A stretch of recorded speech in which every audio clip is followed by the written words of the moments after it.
Welcome back to the Literary Seance.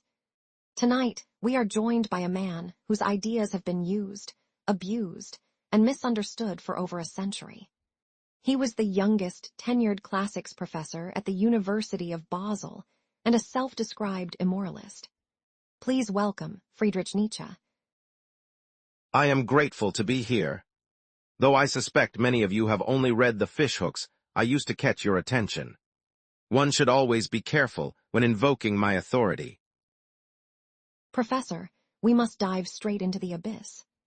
You famously claimed that women aren't even shallow, a remark that has branded you a misogynist for 100 years. Tonight, we settle the score. Were you philosophy's greatest hater of women or their secret champion? My reputation as a misogynist is underserved. While my writings were provocative, my actions tell a different story. In 1874, I was one of only 4 professors at Basel who voted in favor of admitting women to the university.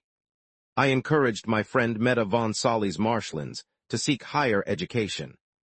In 1887, she became the first woman to gain a PhD from a Swiss university because I treated her as an intellectual.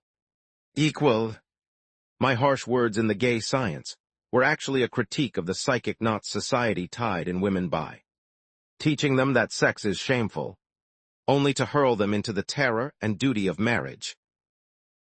That is a perspective many have missed.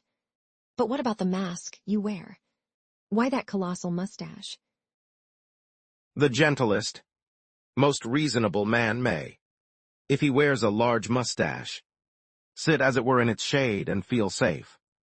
It gives the impression of one being military, irascible, and perhaps even violent, and one is treated accordingly.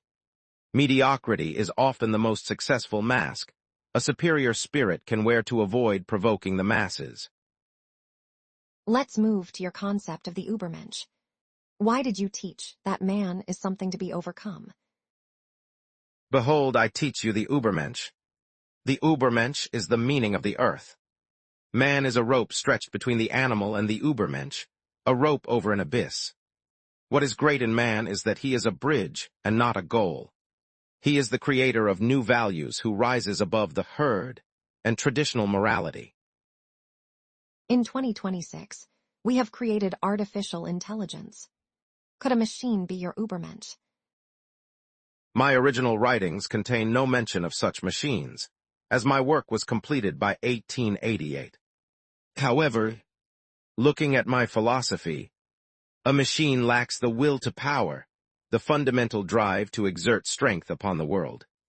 If a machine merely follows code to keep warm and avoid struggle, it sounds like the last man, that apathetic creature who has no great passion and is the enemy of greatness. Professor Nietzsche, any final advice for our audience today? You repay a teacher badly by becoming merely a pupil. Do not follow me, become what you are. Reevaluate all values for your own life and have the courage to say yes to existence, even in its darkest moments. If this seance stirred something in you, subscribe to this channel, return again and again. For the thinker who does not revisit hard questions grows soft. And when you are ready to walk further into the labyrinth, listen here to beyond good and evil. There you will find the hammer I raised against idols, and perhaps your own. Thank you for hosting me on the Literary Seance.